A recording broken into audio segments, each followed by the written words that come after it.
কাকা আর একটা কথা, আপনি কি আজকে বেড়ে গোসল করছেন নি? করছি তো, শুধু করছি মানে কি বেড়া আলম মিয়ার 1 নং খাঁটি হতা সাবান দি ভালা করি ডল ডল গোসল করছি এটা সাহা গাছেন বেড়া অন্য বেড়া সাবান গন্ধ হয় সাহা বেড়া ঠান্ডা ভিতরে আর আয় গোসল বাদ দিন বুঝছি কাকা। তাইলে আপনার 20 রুপিয়া কেনাটা করে সান আছে নাকি? আপনার গরু ঠান্ডা সরে হারাই গেছে কেনাটা করে সান কাকা, বেশি আর দিয়ে কেনাটা করে সান আমার বেশি আসেনি যে ঠান্ডা হচ্ছে কাকা ওরা বেয়াদ করছে আয়তের পাঠা দাও তুই আল্লাহর বেয়াদ করছে বুঝছি। এই শীতের ভিতরে হিটলে আর একদম লস হবো এ করে দিলাম তুই আল্লাহর বেয়াদ করছে আল্লাহ তাআলা হলাই। আচ্ছা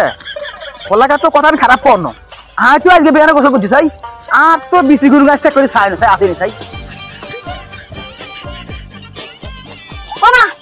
ওই আর দেবিছি নাই খাই খাই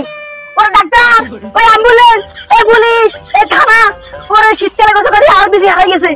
ওরে ঠান্ডা চোটে আর কে কয়ে ঘর বাঁচান এই আর